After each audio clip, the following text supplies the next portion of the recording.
Hi Libra, this is Mimi with Divination by Mimi, and this is your February 15th through the 28th, 2017 Tarot and Oracle reading with a little bit of astrology. Libra, you are a cardinal sign. You herald the beginning of autumn. You are ruled by Venus, the planet of love, so you're very much about value and beauty. And your zodiac sign is kind of about justice. You are always seeking fairness and justice in everything.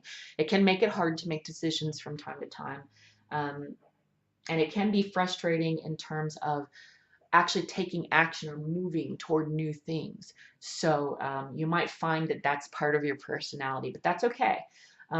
So looking at your ruling planet, astrologically, Venus is in Aries, which she's happy in Aries. Aries is her lover.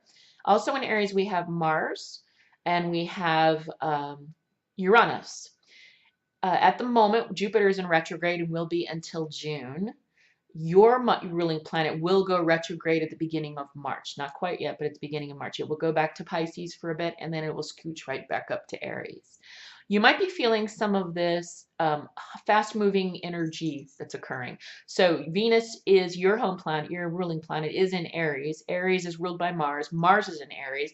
It was in Neptune, which is not its favorite place to be. It's kind of slow and emotional. In Aries, Mars likes to move. So you might see things, particularly now that the Mercury retrograde is over, and when the shadow period of Mercury retrograde is over, you might feel that things are now moving along at a much quicker pace. Also, you might feel because of Jupiter in your sign Libra, also in retrograde, but still having that expansive impact on you. You're about relationships. You're a ruler of the seventh house. You're about the other, how it relates to the other. You're the diplomat of the zodiac. With that opposition of Uranus, which is an unpredictable energy, and Jupiter, what we're looking in your constellation, you're looking at as an unpredictable, expansive energy. And because of the placement of Uranus, it's going to be quick, fast moving, things like that. So as it relates to relationships, you might see changes, positive, negative, more likely positive. But again, with Jupiter in retrograde, it could be either. So it's important that you go with the flow, but those changes will be erratic, unexpected, and quick. Okay. Now let's see if anything changes for you. I think the moon, at the beginning, at the 15th, the moon is in your sign. When we move on to the 22nd, the moon has moved on at that point to Capricorn, another cardinal sign.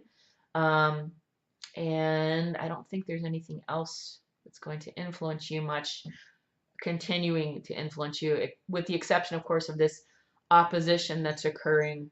You will experience on the 28th, the end of the month, an opposition not only with Uranus and Jupiter in retrograde, but with Mars and Jupiter in retrograde. And also at that point in time, the moon will be in Aries too. So it's very, that side of the natal chart's really impacted right now. There's just a lot of planetary activity in a tiny space. Aries and Pisces are just full of planets right now. So you'll feel those energies. Okay, I have blabbered on enough.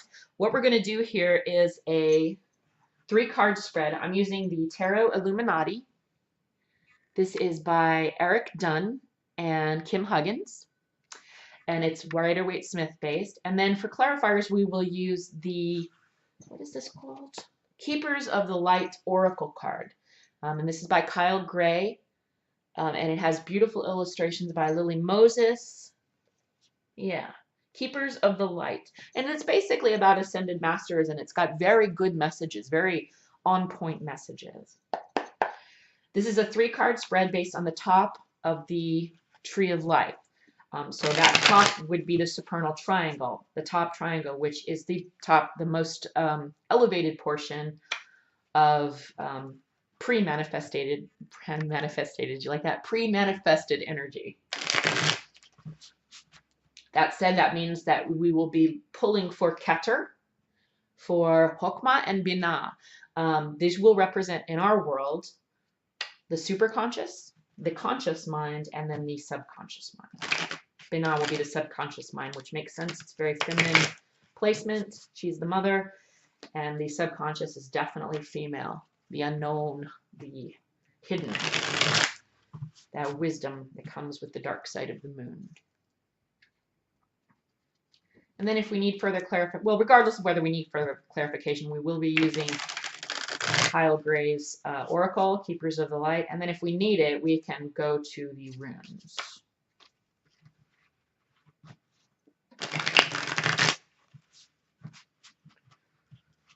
Right. What do we need to know? What is Libra? Well, Libra needs to know this because that popped out. The Seven of Wands in superconscious.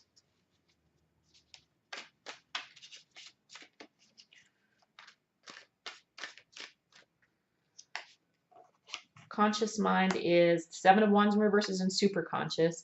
The Chariot in reverse in the conscious mind. Oops, it's a whole bunch of cards. I'll put those back. Oh, here's one that popped out. And the Nine of Cups in the subconscious mind. Somebody else just got the Nine of Cups. I think it was Virgo. All right. So in the superconscious, the Seven of Wands. In the Thoth deck, and I believe this to be true as well, the Seven of Wands in the upright position is called Valor. And basically you're fighting, you're defending your ideas. You are fighting to maintain your position. You see you're fighting off a bunch of swords there. And you're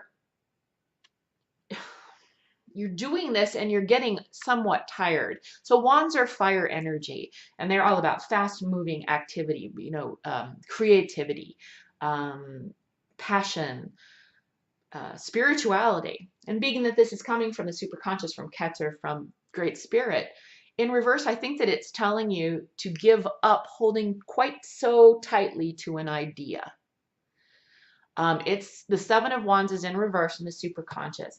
And it looks as though you've been defending an idea for some time. And it's not saying that your idea is wrong, but what superconscious is telling you for your growth, that the best thing for you and for everyone involved is to relinquish the controls and the need to control and maintain and uphold this ideal. Because everything's quite fluid, as we all understand. The nature of life, manifest and unmanifest, is fluid. All is mind. There's really no you or me. There's only really us. So if you hold too tightly to an ideal, even if it is worth fighting for, holding on too tightly and not releasing control, because you really aren't controlling it, right? Especially in the manifest world. Whatever this is that you think you've got to hold on, you're really not controlling. It would behoove you spiritually to let it go. I think the Chariot is reflecting this in the conscious mind. So the Chariot in its upright position is about control. That's all it's about. There's a gentleman there holding the reins of two wild horses in a chariot, and the man's in a chariot. This is about having control over your life, over of several things going on. And what this is telling us in your conscious mind is you're losing control.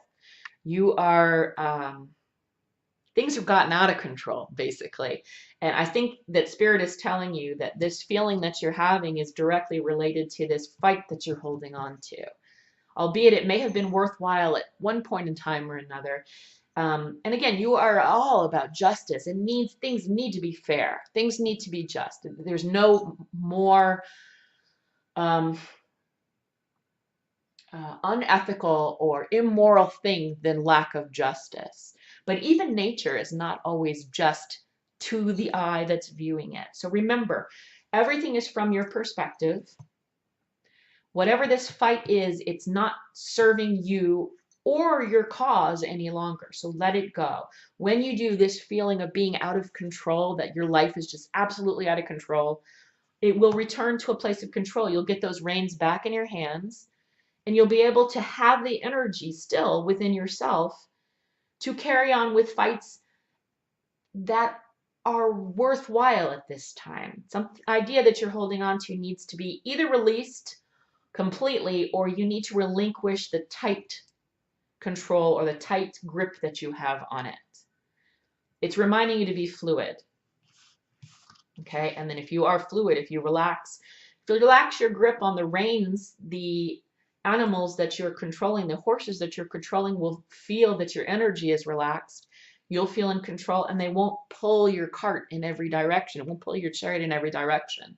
When you relax, when you loosen your grip, everything falls into perspective. Okay, so I think I'm fairly confident that your mind is on what Spirit is trying to tell you. The reason you're feeling this out of control is an insanely hard grip you have on some idea that you might just need to loosen your grip. Maybe not let go completely.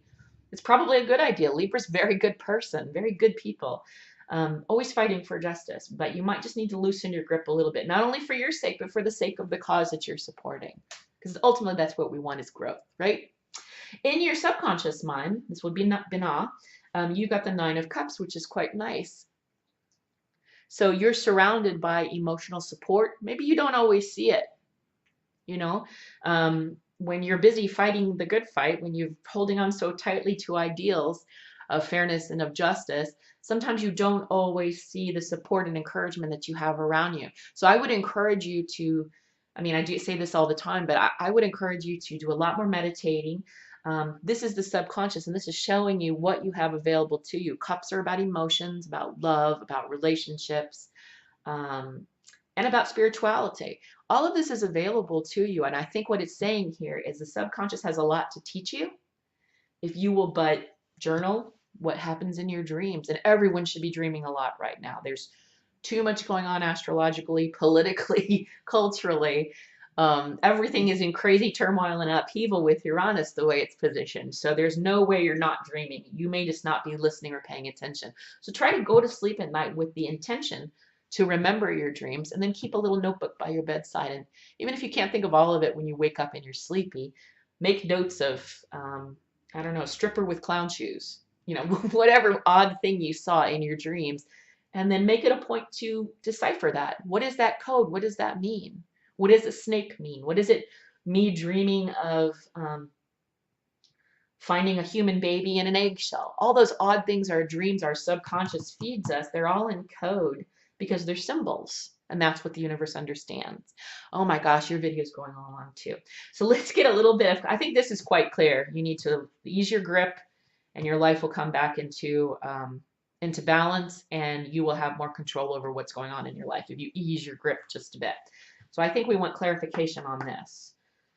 This is the Keepers of the Light Oracle. These are very, very, very beautiful illustrations of various ascended masters. So let's see who you get.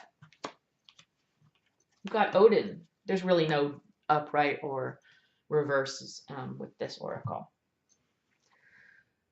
So you got Odin, the one-eyed god, the maker of the runes. And he is an exemplification of psychic insight, of going within. He's the guy that hung upside down from the Yggdrasil tree to actually write the alphabet that is the runes. The message here says, your third eye is open. See truth for what it is and follow your intuition. And that certainly does fit here with this. So Odin even had one eye less than he was supposed to by the standards of biology, what he should have had anatomically. But he went deep. He went deep within to find knowledge, to find wisdom. Again, he hung from the Yggdrasil tree upside down, a new perspective. And he wrote what he saw, which basically I think is confirming the fact that you need to make note of what you're seeing in your dream life. There is stuff there. There are jewels. There are treasures there that you need to find and unfold and learn from. That's exactly what Odin did. And he's definitely reinforcing that message. And when you find those little codes, those little messages, your world opens up. You relate to other people better, and you relate to yourself better. And that's what really growth is all about, I think. So I think this is fairly clear. And I hope this is of help to some of you. Now, again, this is a general reading. So if you didn't find that this necessarily applied to you, by all means, please feel free to email me and request a personal reading. My email address is in the description box below this video. I would love to read for you. And if I do not hear from you, I hope you have a wonderful rest of February. And I will see you at the beginning of March. And oh yeah, don't forget to look out for that solar eclipse energy around the 26th. All right, you take care, Libra.